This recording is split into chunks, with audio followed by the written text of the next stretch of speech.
আমি এবারে $10 million job করতে চলেছি একজন প্রফেশনাল অ্যাথলিট হিসেবে, আর আমি দেখাতে চলেছি এইটা আর $2 লাখ অ্যাস্ট্রোনটের কাজের মধ্যে পার্থক্য। এটা দুর্দান্ত। আর $1 লাখ দেওয়া হয় ডাইনোসরের হাড় খুঁজে বার করার জন্য। ও মাই গড! আরো অনেক জব দেখাবো, আর সব থেকে কম টাকার জব যেটা আমি খুঁজে পেয়েছি, গোল্ড প্যানিং, যাদের রোজগার বছরে $1। কিন্তু আমরা মিলিয়ন উপার্জন করব। একদমই নয়। বেসিক্যালি গোল্ড প্যানাররা এটার মধ্যে প্রথমে মাটি দেয়, তারপর জলের মধ্যে এটাকে নাড়াচাড়া করে, তার ফলে গোল্ড ফিল্টার্ড হয়ে নিচে পড়ে যায়। কিন্তু এটা সহজ নয়, কারণ 5 ঘন্টা খোঁজার পরেও আমি সত্যি বলতে কিছুই পাইনি। ও বয়েজ, আমি গোল্ড পেয়েছি। এই ছোট্ট জিনিসটার মূল্য কত হবে? এটা হবে 2 সেন্ট। আমি এটাই বলতে চেয়েছিলাম। সারা বছর এই কাজটা করে তুমি মাত্র $1 রোজগার করবে, কিন্তু সৌভাগ্যবশত আমরা সেই জব করতে চলেছি যেটা করে বছরে $10 মিলিয়ন রোজগার করা যায়। কিন্তু প্রথমে দেখা যাক যে কাজ করে মানুষ বছরে $1 লাখ রোজগার করতে পারে। মিউজিয়ামের জন্য ডাইনোসরের বোন খুঁড়ে বার করা। আর হ্যাঁ, এগুলো ফেক, কারণ ওদের অস্তিত্ব আর নেই। এটা হলো আমাদের কাজ করার জায়গা। এগুলো কি সত্যি ডাইনোসরের বোন? হ্যাঁ একদম। আমি এখানে 17 সত্যি? বছর ধরে রয়েছি, আর আমি আমার কেরিয়ারে যত ধরনের বোন দেখেছি তার মধ্যে এটা সব থেকে বড়। এটা হলো থাই বোন, এই যে এখানকার, আর এটা 4 ফুট লম্বা। উদাহরণ হিসেবে এই যে একটা ডাইনোসর, তার সমান হলো 6টা কালকে ওপরে ওপরে দাঁড় করিয়ে দেওয়া। আমার হাইট 6'5". এগুলি মূলত মিনি জ্যাক হ্যামার। এই তো ভালোই করছো। ওর কোনো আইডিয়াই নেই ও কি হ্যাঁ, করছে। ওর কোনো আইডিয়াই নেই। আশ্চর্যের বিষয় হলো এটা করতে গিয়ে আমরা ভয় পেয়ে যাচ্ছিলাম। উপস। একটু সাবধানে। কাজটা একটু এগোতে আমাদের 5 ঘন্টা সময় কেটে গেল। তারপরে এক্সপার্টের সাহায্য নিয়ে আমরা কাজটাকে মোটামুটি এগোতে পারলাম। আমার গোটা কেরিয়ারে দেখা এটা হলো সব থেকে বড় একটা বোন। আর তুমি চাও এটাকে আমি আর কাল টাচ করি? একদম। যদি আমরা এটাকে খারাপ করে দিই? যশ, এটার ওয়েট কত হবে? মোটামুটি 2250 পাউন্ড? হ্যাঁ। এর ওজন তো নোলানের মায়ের 10 ভাগের 1 ভাগ। ও মাই গড, এটা তো দারুণ। এখন যেহেতু এই হাটটা এতটাই প্রাচীন, তাই আমরা এটাকে তোলার আগে ভালো করে সংরক্ষণ করলাম, না হলে এটা দুটুকরো হয়ে ভেঙে যেত। আশা করবো তোলার সময় এটা ভেঙে যাবে না। 1 2 3 Three. খুব ভালো। এদিকটা নিয়ে এসো। খুব ভালো। এই প্রথমবার কোনো মানুষ এটাকে বয়ে নিয়ে যাচ্ছে। একজন ইউটিউবার ডাইনোসর বোন নিয়ে যাচ্ছে। টেবিলের সামনেটা নিয়ে চলো। ঠিক আছে। 1 2 চলো। এই তো খুব ভালো। কাল তোমার হাতটা দেখবে। বিশ্বাস করবে কিনা জানি না, কিন্তু এই ডাইনোসর বোনটা তার জায়গা খুঁজে নিল একটা মিউজিয়ামে। আর যেহেতু মিউজিয়াম খুবই বোরিং হয়, তাই আমরা চলে গেলাম $2 লাখ জবে, নাসাতে অ্যাস্ট্রোনট ট্রেনিং। আর আমার প্রথম মিশন হলো একটা অফিসিয়াল লুনার রোভার চালানো। এটা নিশ্চয়ই একদিন চাঁদে থাকবে। হ্যাঁ, এটাতে করেই একদিন আমরা চাঁদে ঘুরে বেড়াবো। ওরা আমাকে কেন এটা চালাতে দিল? দরজাটা খোলো। আমি এটাকে কি করে চালাবো? ওই স্টিকটাকে সামনের দিকে করো। এক্ষুনি? হ্যাঁ, করো, সামনের দিকে করো। অন্য কেউ চালাও, ও আমাদের মেরে ফেলবে। আমার ভয় লাগছে। হ্যাঁ, ঠিক হচ্ছে। ও, এটা তো দারুণ। চলো এবং টুইস্ট করো। ডান দিকে? ডান দিকে বা বাঁ দিকে, যেদিকে খুশি করতে ও মাই পারো। গড, ওখানে তো কার আছে? এটা কি রাস্তায় চালানো লিগাল? হ্যাঁ, এখানে রাস্তায় লিগ্যাল আছে। ও, এটা সত্যিই দুর্দান্ত। আমরা সাইড হয়ে যাচ্ছি কেন? আমি জানি না এটা কি করে সোজা চালাবো, আর আমার যেন মনে হচ্ছিল আমি ড্রিঙ্ক করে এটা চালাচ্ছি। কিন্তু তাও আমি এটাকে নাসার লুনার ট্রেনিং ইয়ার্ডে নিয়ে যাওয়ার চেষ্টা করছিলাম, যেখানে আসল টেস্ট ছিল। ও অফরোডিং। ও গড। ও, এটা তো খুব লাফাচ্ছে। তোমরা চাও এই হিলটা দিয়ে চালিয়ে আমি নিচে নামি? এটার মধ্যে কি কোনো সিট বেল্ট নেই? এখানে একটা সিট বেল্ট আছে, কিন্তু আমরা ইউজ করি হ্যাঁ, না। এখানে সিট বেল্ট আছে, কিন্তু কেউ ইউজ করে না। এটা জেনে ভালো ও, লাগলো। এটা তো খুবই স্টিপ। ও ওরে বাপরে, আমরা কি সত্যি নিচে নামবো? আমার সিট বেল্ট চাই এক্ষুনি। ও মাই গড। দাঁড়াও, আমরা হিল থেকে সাইড হয়ে থামাও, নামছি। থামাও গাড়িটাকে। ঠিক আছে, ঠিক আছে, তোমার হাতটা তুলে নাও যাতে ওরা দেখে আমি চালাচ্ছি। আরে ও তো সত্যি তুলে নিল। ঠিক আছে, আমি আরে, উঠে যাচ্ছি, নিককে না, দিচ্ছি। না, না, না, দাঁড়িয়ে এখানে পড়ো। বসো। না। আমরা কি ফ্রেটারে সাইড হয়ে নামবো? ধরো আমাকে কাল। ধরো আমাকে। ল্যারান, আমি বলতে চাইছি তুমি চাঁদে কিন্তু সার্ভাইভ করতে পারবে না, না। আমি নিশ্চয়ই পারবো। এর পরের ট্রেনিং এ নাসা আমাকে দেখালো তাদের বিশাল স্পেস ফেসিলিটি। ওরে বাবারে, এটা হলো পৃথিবীর দ্বিতীয় বৃহত্তম পুল। সত্যি কথা বলতে মনে হচ্ছিল ওরা আমাদের কি ট্রেনিং দিচ্ছে, বিশেষ করে যখন আমাদেরকে স্পেস স্যুট দেখানো হলো। আমি যতদূর জানি তুমি একটা স্পেস স্যুট পরলেই তুমি অ্যাস্ট্রোনট হয়ে যাবে। কিন্তু এর মধ্যে একটা গন্ডগোল আছে। স্পেস ওয়াকে তোমাকে কি ডায়পার পড়তে হয়? তোমাকে 12 ঘন্টা স্যুটটা পরে থাকতে হবে। ওয়াও, এই নাও। এটা সত্যি একটা অ্যাডাল্ট ডায়পারের মতো। ওকে, আচ্ছা, একটু সাবধানে। হ্যাঁ। এটা হাতে তৈরি করা। এটা পরে কিন্তু অনেকবার স্পেসে ঘোরা হয়েছে। তার মানে আসল অ্যাস্ট্রোনটরা এটা মনে পড়েছে। রেখো এই অ্যাস্ট্রোনটটা কিন্তু এর মধ্যে টয়লেট তুমি করেছে। কি এর মধ্যে টয়লেট করেছো? আমি না, এই স্যুটটা নয়। ঠিক আছে। ওকে, আমার পরের মিশন কখন শুরু হবে তুমি এখন থেকে 1 বছর পর কি করবে? ভেবে দেখতে হবে। ওকে ওকে।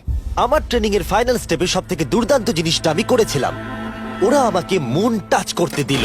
না না, এটাকে জোরে টানতে হবে। এটার ওয়েট 9000 পাউন্ড। এটার ওয়েট 9000 পাউন্ড। ভাই, দারুণ। পৃথিবীর মধ্যে এটা সব থেকে বড় চাঁদের পাথরের কালেকশন। আমার বিশ্বাসই হচ্ছে না এটা আমি করতে যাচ্ছি। তুমি এখন জানলে আমাদের ইউটিউব চ্যানেল আছে। হ্যাঁ। ও মাই গড, এগুলো সোজা মুন থেকে নিয়ে আসা হয়েছে। তুমি আমাকে এটা ছুঁতে দেবে, তার কত পার্সেন্ট চার্জ আছে? 0। গতকাল আমরা একটা ডাইনোসরের ফসিল খুঁজে বার করেছি, তাই আমি এই বিষয়ে এক্সপার্ট। আমি এটা টাচ করি, না। চেষ্টা তো করলাম। এই যে মেটেরিয়ালটা দেখতে পাচ্ছ, এটা হলো আসলে লুনার সয়েল। ও মাই গড, তুমি এখন চাঁদকে ছুঁয়ে ফেললে। ও, এটা তো দারুণ। তার মানে এই টিউবের ভেতরে চাঁদের মাটি আছে, আর এটাকে নিয়ে আসার পর খোলাই আর হয়নি। তোমরা চেক করনি তাহলে এর ভেতর তো এলিয়েনও থাকতে পারে। হ্যাঁ, চাঁদ থেকে আনা হয়েছে, তাই থাকতেই পারে। দাঁড়াও। থেকে এটা আমরা চাঁদ শুনলে? থেকে। আর তারপরে আমরা এলিয়েনরা যে সত্যি আছে এটা জানার পরে আমরা গেলাম স্ট্র্যাটোস্ফিয়ারে আমাদের পরের জব করতে। সেখানে নোলান আর গার্ল একটা প্লেন চালাবে। আমি আগে কোনোদিনও প্লেন চালাইনি। আমরা জানি না আমরা কি করছি। প্রথম দিনের ফ্লাইট ট্রেনিং এ তোমাদের স্বাগত। আমি মজা করছি না, ছেলেরা প্রথম প্লেন চালাতে চলেছে, তাও আবার মাত্র একবার এই ফ্লাইট সিমুলেটরে প্র্যাকটিস করার পরে। আচ্ছা, এটা হলো আমাদের থ্রটল। এটা পেছন দিকে টানলে এটা স্লো হবে, ঠিক এইভাবে। ও মাই গড, আর নোলান ক্র্যাশ করার পরে, ক্র্যাশ করার পরে এবং ক্র্যাশ করার পরে, তুমি প্লেনটাকে ক্র্যাশ করে দিলে। তারপরে যদিও সে সাকসেসফুলি ল্যান্ড করিয়েছে, আর সেই কারণেই সে আসল প্লেন চালাবার অনুমতি পেল। বাপরে আমার খুব ভয় এই, লাগছে। তুমি এটা করতে পারবে না নোলেন। প্লিজ তুমি আরো ভালোভাবে প্র্যাকটিস করে এসো। ও মাই গড, আমি এখন একটা প্লেন চালাবো। ও মাই গড। ওকে, তাহলে আমরা যাবো। তুমি তৈরি? হ্যাঁ, আমি একদম প্রস্তুত। Full throttle, approaching 60। কিছুটা কাঁপছে, কিন্তু তুমি এটাকে জাস্ট টিপ টেনে দাও। আমরা টেক অফ করছি। এই তো, খুব ভালো। ও মাই গড, তোমার প্রাণ এখন আমার হাতে। এ সত্যি এই পুরো জিনিসটাকে একা কন্ট্রোল করছে। হ্যাঁ, ও সবকিছু একাই করছে। আচ্ছা, টার্বুলেন্সের জন্য ক্র্যাশ হয় না তো? কি বলি? এটা দেখো, আমি এখন ডান দিকে যাব। চলো। ডান দিকে চলো। ও মাই গড, আমরা হেলে যাচ্ছি। আমার বিশ্বাসই হচ্ছে না এটাকে আমি কন্ট্রোল করছি। হাত ছেড়ে দিয়েছি। এরকম করো না। ও মাই গড। তুমি কি পাগল? আমি তোমাকে মেরে ফেলবো। ঠিক আছে, আমরা ওখানে যাব, তারপর ফিরে এসে ল্যান্ড করব। ও মাই গড, এবার কি হবে? এই একটাই জিনিস যেটা সব মানুষের কাছে বড় চ্যালেঞ্জ। ঠিক আছে, এবার আমি নামছি। আমার মেন্টাল হেলথ এখন একদম ঠিক নেই। এই জায়গাটায় আমি সব সময় সিমুলেটরে ক্র্যাশ হয়ে যাচ্ছিলাম। ও গড, আমরা এখন ওই রানওয়েতে ল্যান্ড করতে চলেছি। ও মাই দাঁড়াও, গড। দেখো আমরা মাটির কত কাছে, তাই না? ধরে রাখো, ধরে রাখো, নিচের দিকে করে সোজা ধরে রাখো। ও মাই গড। সাবধানে শটলের উপর হাতটা রাখো। তোমাকে এটা পেছনে টানার জন্য অপেক্ষা করতে হবে। দীর্ঘ নিঃশ্বাস নাও। এবার আমরা নামছি। আমরা নেমে পড়েছি। তুমি করে ফেলেছো, ভাই। আমি একটা প্লেন ল্যান্ড করালাম। ও মাই গড। ও বলছিল আমি পারবো না, কিন্তু আমরা এখনো বেঁচে আছি। তুমি আমাকে মেরে ফেলোনি। আমি সত্যি অবাক হয়েছিলাম যখন আমি শুনেছিলাম বছরে $1 মিলিয়ন রোজগার হয় হ্যান্ড মডেলিং এ। কিন্তু সেটা তখনই হবে যখন আপনি পৃথিবীর হাইস্ট পেড হ্যান্ড মডেল হবেন। এ একজন ডাক্তারের থেকে 5 গুণ বেশি রোজগার করে লোকেদের নিজের হাতের ছবি দেখিয়ে, আর এ অনেক কাজ করে। আপনারা যে সমস্ত ব্র্যান্ডের নাম শুনেছেন মোটামুটি সব ব্র্যান্ডের হয়ে কাজ করেছে। সে পারিশ্রমিক হিসেবে $1 মিলিয়ন করে নেয় পার হ্যান্ড। আমি আর অপেক্ষা করতে পারছি না কখনো এটা করবে। প্রথমে ও আমাদের হাত এক্সামিন করবে। আমার মনে হয় না আজকে আমার দিনটা খুব একটা ভালো কাটবে বলে। ওকে, আমি যেটা দেখতে পাচ্ছি তোমার নোকের ওপর অনেক কাজ করতে হবে। ঠিক বলেছো। একদম। ওর হাতটা বাজে, বুঝলে? দেখো এর হাতে কার্লের থেকে কত বেশি লোম আছে। এর জন্য কি আমি বেশি টাকা পাবো? স্কিন টেক্সচারটা তোমার থেকে ওর অনেকটা ভালো। তুমি কি ঠিক করে দিতে পারবে? জানি না, যদি কিছু মিরাকেল হয় তাহলে হবে। আমি এখনো তোমার হাতটা দেখিনি জিমি। তোমার হাতটা তো গ্লো করছে। এটা তোমার হাতটা দারুণ। এত গ্লসি কেন? আমি জানি না আমার আঙুলের স্ট্রাকচারটা কি ঠিক আছে। হ্যাঁ, এগুলো তো বেশ ভালো, কিন্তু এখানে একটু সমস্যা আছে, স্কিন সমস্যা আছে, কিন্তু এগুলো ঠিক করা যাবে। আমাদের হাতের উপরে অনেক কাজ করতে হবে, তারপর আমরা শুটের জন্য তৈরি হয়ে যাব, যেটা আমার আর কার্লের জন্য খুবই ইজি ছিল, কিন্তু লেজারের জন্য অতটাও নয়। ও গড। ভাই এই লোমগুলো দিয়ে তুমি দারুণ জিনিস বানাতে পারবে।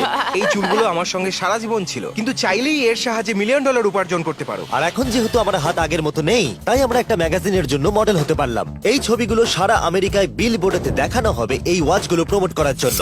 এটা কিন্তু খুব কঠিন। হ্যাঁ, আর বেশি চাপ নিও না। ওকে, মানে ঘড়িটাকে দেখতে ভালো লাগছে। সত্যি কথা বলতে আমি ভেবেছিলাম এটা ইজি হবে, কিন্তু আমরা সত্যি খুবই বিচ্ছিরি ভাবে এটা করলাম। মনে হচ্ছে যেন কোনো সাপ এই ঘড়িটা পড়ে আছে। ভাই এটা খুবই শক্ত। তুমি একবার করবে, এটার সাথে পার্থক্য দেখবো। ও কি দুর্দান্ত। তোমার হাত নড়েনি তাই প্রোডাক্টটা দারুণ দেখা যাচ্ছে। ভালো মডেল হওয়া মানে একটা ঘড়ি পরে নিলাম তাই নয়, মাঝে মাঝে মডেল হিসেবে তোমাকে অদ্ভুত জিনিসও করতে হয়। তুমি ভয় পাচ্ছ কেন? কারণ অফ ক্যামেরাতে হাতে একজন সাপ আরে, ধরে ভয় পাওয়ার আছে। কি আছে? চিন্তা করো না কার্ল, চিন্তা করো না। ওর হাতটা এখানে রাখো যাতে ওর মাথাটা একটু সাপোর্ট পায়। হ্যাঁ একদম। এর মাঝে আমি একটা জিনিস ঢোকাতে চাই, সেটা হলো ইমোর্টালস অফ অ্যাভিয়াম। এরা এই ভিডিওর স্পন্সর। একটু এখানটা ধরো। হ্যাঁ ঠিক আছে। এখন এই মডেলিং করছে একটা ওয়াচ, একটা স্নেক আর এই গেমটার। ও এটা দেখো, এটা দুর্দান্ত লাগছে। ইমর্টালস অফ অ্যাভিয়াম হলো একটা ফার্স্ট পার্সন ম্যাজিক শুটার, যেখানে তুমি জ্যাক নামের একজন প্লেয়ার হিসেবে এই পৃথিবীকে বাঁচাবে গার্ল। ও কি আমাকে বাঁচাবে? এবার আমি চাই তুমি এই গেমটার এক্সবক্স ভার্সনের মডেল হও, একটা স্করপিয়ন নিয়ে। না ভাই, এই দেখো, তুমি ঠিক এটাকে এইভাবে ধরবে। আচ্ছা এটা হাতে ধরাটা সেফ তো? হ্যাঁ, একদম ঠিক আছে, একদম। নাও নাও নাও, যা বলার বলে দাও, Okay, বলে দাও, আর ফটো তুলে ঠিক নাও। আছে, তুমি এই গেমে ডিফারেন্ট টাইপের 25টা ম্যাজিক স্পেল পাবে আর 80টা ডিফারেন্ট ট্যালেন্টকে আনলক করতে পারবে নিজের ক্যারেক্টারকে কাস্টমাইজ করতে। ইমমর্টালস অফ অ্যাভিয়াম এই ফটোটাকে পছন্দ করবে কার্ল? ইমমর্টালস অফ অ্যাভিয়াম আশা করি পছন্দ হবে। কার্ল, আর কিছুক্ষণ এটাকে ধরে রাখো, তারপরে আমরা এনএফএল প্লেয়ার্স হয়ে যাব। যারা ইমমর্টালস অফ অ্যাভিয়াম তৈরি করেছে তারা আরো অ্যাওয়ার্ড উইনিং গেম তৈরিতে সাহায্য করেছে, যেমন হ্যালো, কল অফ ডিউটি আর ডেড আমার এই স্পেস। গেমগুলো দারুণ লাগে। ও, এটা তো নড়ছে। আর দারুণ জিনিস হলো ওরা আমাকে এই গেমের বস করেছে, আর যদি তুমি আমাকে মারতে পারো তাহলে এই গেমের যে কোনো বসের থেকে বেশি গোল্ড পাবে। ও না, আরে চিন্তা করো না, আরে ওর ভয় দিকে পেও না। তাকিও না। ইমমর্টালস অফ অ্যাভিয়াম এখন এক্সবক্সে ফ্রি ট্রায়াল দিচ্ছে, তার সাথে PS5 এও আর স্টিমেতেও ফ্রি ডেমো অ্যাভেলেবল মনে আছে। হচ্ছে তুমি যে আমার পারবে, ভেতর তুমি ঢুকে গেছে পারবে। নাকি হাতের তলায়। আমরা এতটাই বাজে করছিলাম যে একজন হ্যান্ড মডেলকে আনাতে হলো যাতে স্পন্সররা এই ফটোগুলোকে অ্যাপ্রুভ করে। ডেসক্রিপশনে দেওয়া লিংকে ক্লিক করো যদি তোমরা এক্ষুনি ইমমর্টালস অফ অ্যাভিয়াম খেলতে চাও। আমি আর হ্যান্ড মডেল হতে চাই না, আর যদিও আমাদের ফটোগুলো অতটা ভালো ছিল না, তবুও গোটা দেশের বিলবোর্ডে সেগুলো স্থান পেল। আর এবার হলো শেষ কাজ, যেটার জন্য বছরে $10 মিলিয়ন রোজগার করা যায়। একদম ঠিক, আমি জয়েন করতে চলেছি লিটারালি NFL। এটা আমার একটা স্বপ্ন ছিল। যদি তোমাদের মনে হয় এটা ফেক, এই দেখো আমি সাইন করছি একটা রিয়েল কন্ট্রাক্ট। তার ফলে আমি বাকেনিয়ার্স এর এখন রিয়েল প্লেয়ার, আর ওরা আমাকে দেবে $10 মিলিয়ন। আমি হয়তো এটা পাবো না, কিন্তু অ্যাটলিস্ট এটা অ্যামাউন্টটা তো বললো। না না, ডলারের ওপর ফোকাস করো। এখন থেকে এটা অফিসিয়াল, কংগ্রাচুলেশন। তাহলে আগামী 48 ঘন্টার জন্য আমি অফিসিয়ালি প্লেয়ার। তুমি এখন অফিসিয়ালি প্লেয়ার। কথা দিচ্ছি আমি হতাশ করব না। আমি কথা দিচ্ছি ও হতাশ করবে। কন্ট্রাক্টটা শেষ করেই আমি আমার টিম নিয়ে মাঠে নেমে পড়লাম 60,000 দর্শকের সামনে। প্রথম স্টেপ হলো ওয়েট ট্রেনিং। এটা হালকা হচ্ছে, ওয়েটটা একটু বাড়িয়ে দিই, চলো। এই তো খুব আমার ভালো। মনে হচ্ছে না ওরা আমাকে 10 মিলিয়ন তোমাকে দেবে। try খুব ভালো করতে হবে। হচ্ছে। তুমি কি উইনার নাকি তুমি ফ্যালকন? খুব ভালো। আমি লক্ষ্য করলাম NFL প্লেয়ার হলেই তোমাকে উৎসাহ দিতে সবাই চাচায়। আচ্ছা এই জিনিসটা কি তোমাদের টিমের সবথেকে স্ট্রং প্লেয়ার করে? দেখা যাক এটা আমি একবার করতে পারি কিনা। ওরা এটা 12 বার করে? ওরে বাবারে। ওরা সাধারণ মানুষ নয়। আমি চাইবো না ওরা আমাকে ধাক্কা মারুক। আরেকটা, চলো তুমি পারবে। ফুটবল। Easy। আরেকবার, কাম অন। NFL এত শক্ত কেন? তাদের টিপিক্যাল ওয়ার্কআউটের সাথে এটার পার্থক্য কতটা? অনেক বেশি। যাক, একটু মাথা ব্যথা তো দূর হলো। কিন্তু তোমাকে পরে ওগুলোই করতে ঠিক হবে। আছে। এরপরে আমি প্রথম প্র্যাকটিস করলাম টেম্পা বে বাকেনিয়ার্স এর ট্রেনিং গ্রাউন্ডে। আমি দেখা করলাম আমার কোচের সাথে। কেমন আছেন? তুমি কেমন আছো? ভালো। আর আমার নতুন টিমমেটদের দেখা সাথে। করে খুব ভালো লাগলো ভাই। আমার নাম শেখ। আমার তোমার ভিডিও খুব ও, ভালো সত্যি? লাগে। তারপর ক্যান্ডি বার, আর হ্যাঁ কালকেও। আর আমার নতুন টিমমেটরা বিশ্বাসই করছিল না আমি সত্যি করে টিমে সাইন করেছি, তাই আমি আমার কন্ট্রাক্টটা ওদের দেখালাম। এটা একই তো যাতে তোমরা সাইন তুমি তো করেছিলে? দেখছি আমার থেকে বেশি টাকা পাচ্ছ গো। আমাকে এত কিন্তু দেওয়া তুমি হয় করলে না। দেখতে পাবে 48 ঘন্টার মধ্যে ক্যান্সেল না করলে কিন্তু ও, আমরা ক্যান্সেল হ্যাঁ। করে দেবো। দেখো এখানে যদি আরো আমি অনেক সঠিক কিছু বলি। লেখা আছে। যাই হোক, অফিসিয়ালি তুমি এখন আমি আমাদের জানি, টিমে। Thank you. কিন্তু আমার অন্য তোমাকে এখন টিমমেটরা অনেক ওখানে খাটতে আছে। হবে। ওদের কাছে আমাদের বাচ্চা মনে হচ্ছে, ওরা খুবই লম্বা। একবার ওর হাইটটা তো দেখো। সত্যি কথা বলতে এর আগে আমি কখনো ফুটবলই খেলিনি, তাই ওরা আমাকে একটা কিক মারতে দিল, যেটা আরিয়া! ও, আমি বিচ্ছিরি ভাবে করলাম। মিস্টার বিস্ট আজকে সারাদিন প্র্যাকটিস করো, কালকের মধ্যে রেডি হতে ঠিক হবে। বলেছো, ঠিক বলেছো। আমি চেষ্টা করছি। যেহেতু এর আগে আমি কখনো কোয়ার্টারব্যাক খেলিনি, আমি ছুটছি। আমি যতদূরে পারলাম ছোড়ার চেষ্টা করলাম। এটা টাচডাউন। তোমাদেরকে আমি বলে দিই যে টিমটা আমি জয়েন করেছি সেটার হয়ে টম ব্র্যাডি সুপার বোল জিতেছে, তাই ভাবলাম ওকে সারপ্রাইজ দিলে ভালো লাগবে। ও, এই তো টম। ও, এক্ষুনি আমার লেগে যাচ্ছিল। টিভি কেমন আছো ভাই? কেমন আছো, কেমন টিভি? আছো ভাই? এখানে একজন আমার বন্ধু আছে, ও খুশিতে প্রায় মরেই যাবে যদি তুমি ওকে একটা না, না, হাই বলো। তুমি এটা একদম করো আমি না, জানি জিমি, তুমি খুব করো না খুশি। এটা। ও শেষ। এরপরে আমরা প্র্যাকটিসের থেকে বেশি মজা করতে শুরু করলাম। লিটল ম্যান, ও, তারিক! তুমি অনেক ছোট। হ্যাঁ, তুমি যাও গিয়ে শুট করো। ঠিক আছে, পরে দেখা হবে। কেউ কেউ আমার দুদিনের কন্ট্রাক্ট নিয়ে প্রশ্ন করছিল, তাই বাক্স আমার জন্য একটা প্রেস কনফারেন্সের আয়োজন করলো। আমাদের সামনে একটা বড় খেলা আছে, আমরা শুধু সিরিয়াস প্রশ্নেরই উত্তর দেব। এটা কি পাবলিসিটির জন্য করছো? তাহলে এখানে কি করছো? যতটা সম্ভব ভালো ভিডিও তৈরি করার হ্যাঁ, জন্য। এটা পাবলিসিটির জন্যই করা। পরিষ্কার বলে দিই আমি NFL প্লেয়ার নই। জিমি তোমার এই টিমে এসে কেমন লাগছে? আমার দারুণ লাগছে। সত্যি কথা বলতে কি, আমার ভাবনার থেকে ওরা আমাকে বেশি আপন করে নিয়েছে। আপনি কতক্ষণ খেলবেন বলে ঠিক করেছেন? জানি না, এবং বারবার বোঝানোর পরে যে এটা কিছু সময়ের জন্য। তারপরে আমি চলে গেলাম মেজার করতে।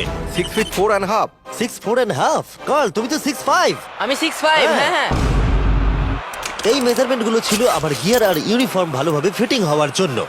এটা কিন্তু দেখতে দারুণ লাগছে। চলো শুরু করি তাহলে। যখন আমি তৈরি হয়ে গেলাম, অফিসিয়াল গেম ডে চলে এলো। আমি জানি না ওরা আমাকে কেন এটা করতে দিচ্ছে, কিন্তু হ্যাঁ, থ্যাঙ্কস বাক্স। তোমরা কি আমাকে এই টিমে দেখে অবাক হচ্ছ? হ্যাঁ, এটা আমার প্রথম ফুটবল যেটাতে আমি সাইন করলাম। জিমি এখন যে কোনো মুহূর্তে বেরিয়ে আসতে ওরা পারে। বললো যদি আমি 100 অব্দি থাকতে পারি তাহলে ওরা একটা খেলা খেলবে। আমাকে একটা সাহায্য করবে, উত্তেজিত হয়ে ওঠো। ভালো বলেছো। এটার প্রথম গেম আর এটা সম্ভবত শেষ। অবশ্যই ওর শেষ গেম। আমি জানি না কি হতে চলেছে। ক্যানন গুলোকে ফায়ার করো। এটা দুর্দান্ত। আর যেহেতু আমি একমাত্র এই এনএফএল গেমেতেই অংশগ্রহণ করছি, তাই টিম আমাকে লিড করবার সুযোগ করে দিল। চলে এসো বয়েজ! জিমি, ওই দেখো আমাদের বন্ধু। প্লেয়াররা যেন আমাকে চাপা দিয়ে না চলে যায়। এটা কি তোমার জীবনের সব থেকে ভালো দিন? এটা আমার জীবনের সব থেকে ভালো দিন, জিমি। আই লাভ প্লেয়াররা ইউ। আমাদের থেকে আগে চলে যাচ্ছে। জিমি এখন এনএফএল প্লেয়ার। কেমন আছো তোমরা? আমি তোমাদেরকে হতাশ করবো না, যদিও সম্ভবত আমি খেলবো না। Love you. দেখো কি বড় একটা প্লেন। আমেরিকা চলো ফুটবল খেলা যাক। আমাকে অফিসিয়ালি এনএফএল প্লেয়ার করার জন্য বাকিনিয়ার্স এর জন্য একটা হিউজ শাউট আউট। সত্যি কথা বলতে ভালো হলো যে আমি খেলিনি, কারণ ওরা যদি আমাকে ধাক্কা দিত সম্ভবত আমি মরেই যেতাম। আমি ভেবেছিলাম ওটা ওখানেই শেষ হয়ে যাবে, কিন্তু ফ্যালকন টুইটটা করে দিল, মিস্টার বিস্টের পরের চ্যালেঞ্জ হলো hit the field goal, win the game.